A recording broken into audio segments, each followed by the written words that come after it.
I was never the favorite. That was my sister, the golden child, the one who could do no wrong, no matter how cruel she was, no matter how much she got away with. My mom? She adored her. And me? I was just there, an afterthought, a shadow in my own home. It had always been this way. Growing up, I learned quickly that my opinions didn't matter. My dreams weren't important. My feelings? They were either ignored or ridiculed. When my sister failed a test, it was my fault for distracting her. When she lost a friend, I was probably the reason. When she broke something, I must have pushed her into it. And my mom? She believed her. Every single time that I tried to be the perfect daughter. I worked hard, got good grades, kept quiet when they insulted me. I never lashed out, never fought back. I thought maybe, just maybe, if I proved my worth, they'd finally love me like they loved her. But nothing changed. It all came crashing down the night they told me I had ruined their lives. It started with an argument. Well, they were arguing. I was just standing there, letting them yell. My sister had flunked a class, and instead of taking responsibility, she blamed me again. I don't even know how. Maybe I stressed her out just by existing. "You've ruined our lives," she screamed. That I barely had time to react before my mom echoed, "We'd be happier without you." That was it. The moment that broke me. I didn't cry. I didn't scream. I didn't beg for them to take it back. I just nodded. Then I turned around, walked to my room, grabbed a backpack, and packed whatever I could fit. They didn't stop me. They didn't even watch me leave. And just like that, I was gone. I stepped out into the night, the weight of my backpack pressing against my shoulders, but nothing compared to the heaviness in my chest. I walked without a destination, just putting distance between me and the house I had never truly called home. It was cold. I remember that vividly. The air bit at my skin, but I didn't shiver. I was numb. I had always thought that leaving would feel dramatic, like in the movies, maybe with tears streaming down my face or a last, lingering look at the home I was abandoning. But there was none of that, and no one ran after me. No one called my name. No one cared that I didn't know where to go. I had no plan, no safety net. My savings were laughable, just a couple $100s I had secretly stashed away from small tutoring gigs. But I knew one thing for sure: I would never go back. I found a cheap motel for the night, paying for a single room with shaky hands. I stared at the bed but couldn't bring myself to lie down. Instead, I sat at the small desk, the dim yellow light flickering above me, and tried to figure out what to do next. I didn't have a degree. I didn't have connections. I barely had money, but I had one advantage. I had spent my entire life being ignored, underestimated. No one had ever handed me anything. If I was going to make it, I'd have to build something from nothing. I started with what I knew: studying. It sounded ridiculous at the time, but I was good at it. I had spent years excelling in school, tutoring other kids, helping people understand complex subjects. Maybe, just maybe, I could turn that into something. The next day, I walked into a small cafe, ordered the cheapest coffee on the menu, and used their free Wi-Fi to apply for every online tutoring gig I could find. I set my rates low, just enough to get people to notice me. At first, it was barely enough to survive. I lived off instant noodles and dollar store groceries. I rented a room in a shared apartment with 3 strangers who barely acknowledged my existence. But it was still better than where I had come from, because every day, I woke up knowing that no one would scream at me, and no one would blame me for their failures, and no one would tell me I was ruining their lives. And that was enough. The months passed. My tutoring gigs grew. 1 client turned into 3. 3 turned into 10. Soon, I was making enough to move into a tiny studio apartment, barely more than a box, but it was mine. And yet, through all of it, my family never called. Not once. Not on my birthday. Not on holidays. Not even to check if I was alive. It hurt, in the way old wounds do, deep, silent, lingering. But I told myself it was fine. If they didn't care, then neither did I. A year into my new life, things changed. I had built up a reputation as a tutor, specializing in college entrance exams. I had students from all over the country reaching out to me, desperate for help, but I was still trading time for money, and I knew that wasn't sustainable. That's when I got an idea. What if I turned my lessons into something bigger? Something scalable? I spent months studying digital marketing, watching hours of free YouTube content, reading every article I could find. Then, I started creating my own online course. The ultimate SAT prep guide.it was a risk. I poured every spare dollar I had into designing the course, building a website, running ads. At first, sales trickled in. One here, two there. Then, something shifted. Word of mouth spread. Students started raving about my methods, sharing them online. And then, almost overnight, it exploded. I woke up one morning to see that my sales had tripled, then quadrupled. Within a few months, I was making more than I had ever thought possible. I moved into a sleek, high-rise apartment, the kind I used to dream about. I traveled, met people who actually respected me, built friendships that weren't based on obligation or blood. I had done it. I had built myself from nothing. And my family, they were nowhere to be found. Not a single message, not a single call. They didn't care about me. Until this morning, when my phone buzzed, I barely glanced at it. But then I saw the notifications. Mom's 6 missed calls. Sister 8 missed calls. I stared at the screen, heart pounding. After all this time? After they had made it so clear they never wanted me, I let out a slow breath. I had changed. I wasn't the weak, desperate girl they had pushed out of their lives. I wasn't their punching bag anymore. Whatever they wanted, it wasn't going to be an apology, and I had no intention of making it easy for them. I sat there, staring at the screen for what felt like hours, but in reality, it was only a few minutes. My mind raced. What could they possibly want after all this time? Mom had never once apologized for how she treated me. She had never admitted how she constantly chose my sister over me. And my sister? She hadn't even cared to notice I was gone until now. But now, after everything, they wanted me. I finally decided to pick up. It was almost surreal, hearing her voice after so long. "Hello?" I said, keeping my voice neutral. "Sweetie, please, we need to talk." Mom's voice trembled. "Sweetie? After everything?" She hadn't called me that in years. The fake tenderness stung. "What's going on?" I asked, not hiding my disbelief. There was a long pause. We've fallen on hard times," Mom continued, her voice cracking. "Your sister, she's been having trouble at school again, and with everything going on, we just don't have enough. We need your help."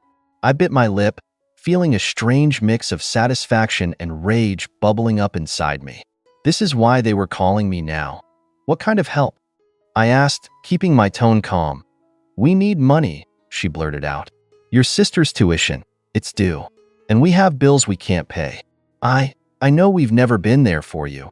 But, please, we're struggling. We need you to help us. We know it's a lot to ask, but, please, we've tried everything." I could hear her sniffle. Maybe it was genuine. Or maybe it was just guilt trying to worm its way back in. "Please," she repeated. "We need you back. We need your support." The words hung in the air. My support?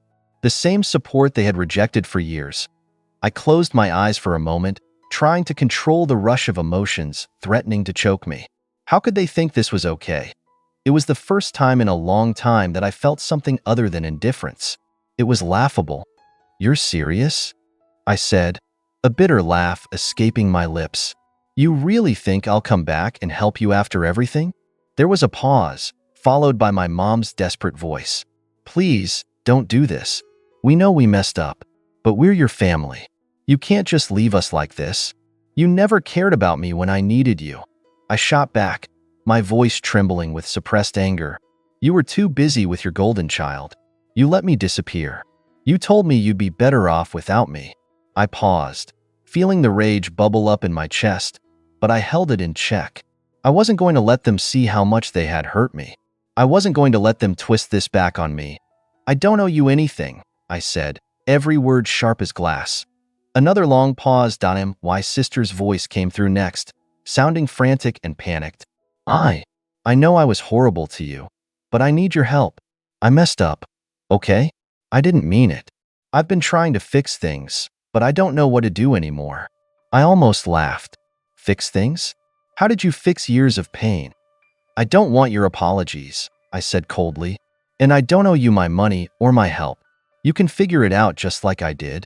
But please, just, my sister's voice wavered, but I cut her off.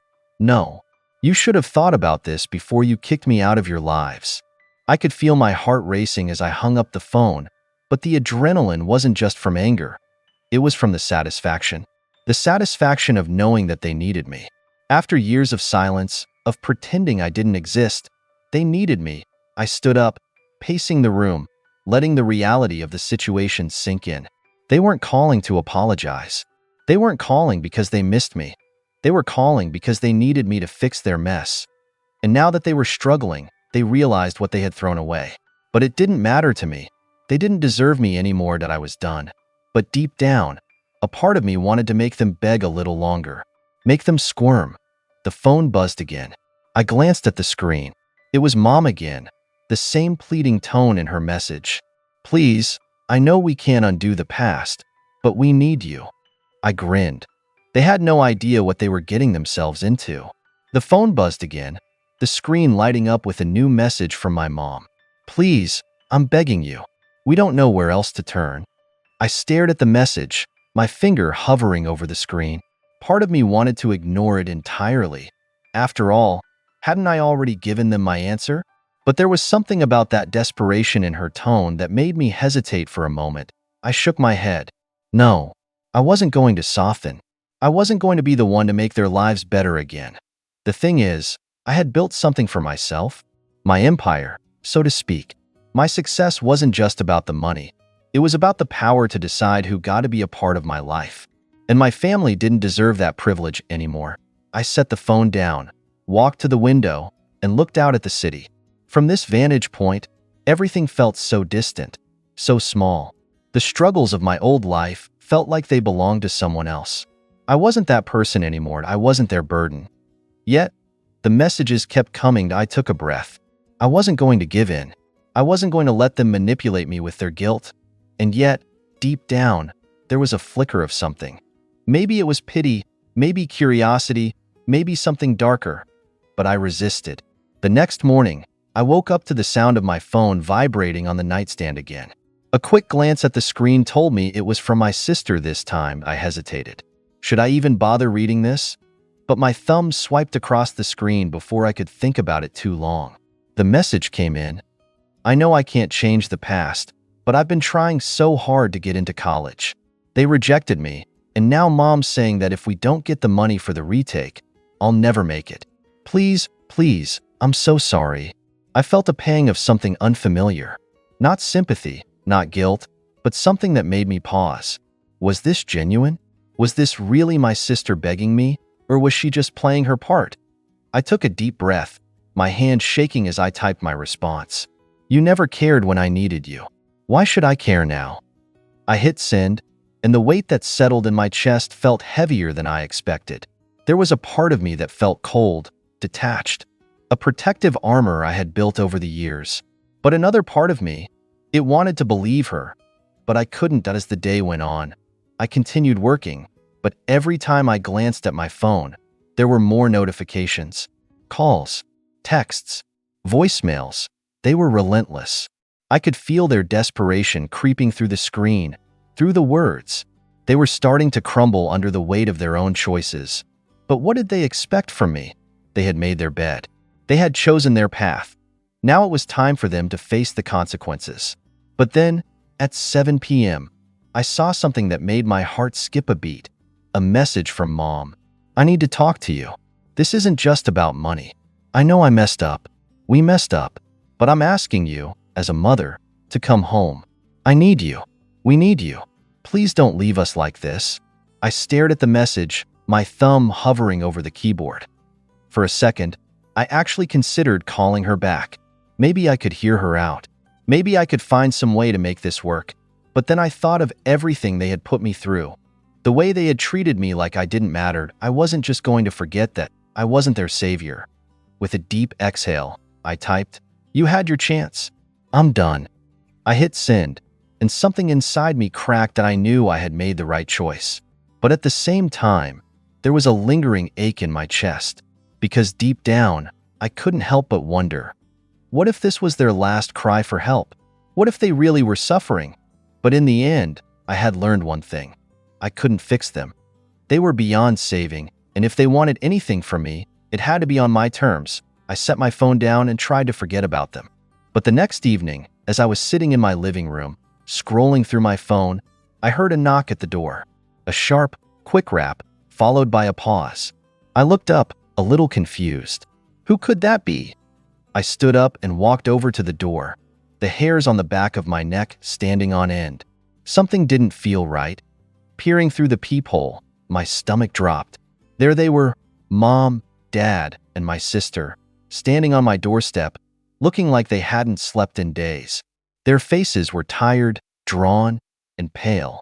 But it wasn't just their appearance that made my pulse quicken. It was the fact that they had shown up here. Uninvited, I froze for a moment, unsure of what to do. Part of me wanted to ignore them, to turn around and walk away, pretending I hadn't seen them. But the rage I had been bottling up came surging forward.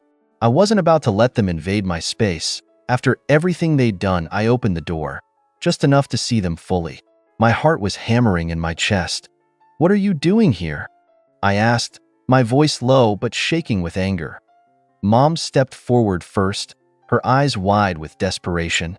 "Please, please, just hear us out," she pleaded. Her voice trembling, I stared at her. The same woman who had told me she'd be better off without me, who had shoved me aside time and time again. And now she was standing on my doorstep, asking for help. "What the hell are you doing here?" I repeated, my tone rising. "You think just because you show up at my door, I'm going to take you back? You think I'm going to forget everything you've done?" Dad shifted uncomfortably behind Mom, but he didn't speak. My sister stood next to him, her eyes on the ground, avoiding my gaze. We're sorry," Mom said, her voice breaking. "We've been trying to reach you, but we know we've messed up. It's just so hard, and we don't know what else to do. You're the only one who can help us. The only one who can help you." I felt the anger rise up like a tidal wave. "You didn't need me before. Why now? You had years to fix this," I snapped. "Years. And you never once bothered to reach out, to make things right. Not when it mattered. And now you think you can just show up here and make everything okay?" They were silent for a moment, clearly taken aback by my coldness. Mom's eyes welled with tears, but I couldn't bring myself to care. "We've been struggling," she continued, her voice a desperate whisper. "We don't have money for rent. Your sister's future is slipping away. I don't know what else to do." "Don't tell me you don't know what else to do," I said, my voice shaking with fury now. "You had choices. You made choices, and I wasn't part of them. But now that everything's falling apart, suddenly you want me?" Mom took a step forward, her hand outstretched. "Please, just listen." I slammed the door in her face, the sound of it reverberating through the house. The noise echoed in my ears, and for a second, I felt a rush of power. I could finally control this situation. But as I stood there, my hand resting on the door handle, something gnawed at me. Something twisted in my gut wasn't guilt. It was something worse. It was the realization that they had come here, to me, because they had nowhere else to turn. And they had shown up, not because they wanted to fix our relationship, not because they were truly sorry, but because they needed me. And I hated it. They didn't deserve me. But the anger wasn't the only thing I felt. There was a part of me that wanted to hurt them, to let them see just how badly they had messed up, to make them feel the weight of their own actions. And the fact that they thought they could just show up on my doorstep, it made me angrier than anything else. I walked away from the door, leaving them standing on the other side. But they didn't leave. I could hear them talking outside. Mom was pleading. My sister was crying. Dad was trying to comfort them. I couldn't stand it anymore. The anger inside me was overwhelming, and I knew that if I didn't do something, I would regret it. So, I opened the door again. There they were, standing there, still waiting. The desperation was written all over their faces. Mom's eyes were red from crying. My sister's head hung low in shame, and Dad, he looked defeated, like a man who had lost everything and didn't know how to get it back. For a moment, I just stood there, taking in the sight of them. The family that had hurt me. The family that had made me feel worthless, invisible. And now they were here, asking for help. But what did I owe them? Nothing. I took a deep breath, and then, without a word, I looked at them one last time. No, you don't get to come here and expect forgiveness just because you're struggling now. The words came out cold, hard, like a knife slicing through the tension. I didn't feel an ounce of regret as I said them. They deserved to hear the truth. You had years to fix this, I continued, my voice steady but firm. Years to realize what you lost. But you didn't care then, and I'm not going to be your solution now. I saw Mom open her mouth to protest, but I held up my hand, silencing her. I've built my life, my success, from the ground up, and I'm not going to let you destroy it too. You don't get to come into my life and expect everything to magically change because you've hit rock bottom. Their eyes started to well up again, but I couldn't feel anything. No guilt, no remorse. Just a quiet satisfaction, knowing I was finally putting myself first. Go, I said simply, my voice unwavering. Fix your own mess. I'm done. With that, I closed the door for the last time. Weeks passed, and I kept living my life. My business grew. My network expanded, and I felt more alive than ever. I had become the person I'd always wanted to be, the person who didn't have to apologize for their success, the person who had learned to let go of the toxic parts of their past. I never heard from them again. Not even a message, not even a call. And you know what? That was fine. It was a quiet peace I hadn't realized I'd been craving. And as time went on, I came to understand something important. The people who hurt you, the people who abandoned you, are not the ones you should be looking to for validation. You're the one who matters. You're the one who gets to decide your future. And in the end, I had learned one very simple truth.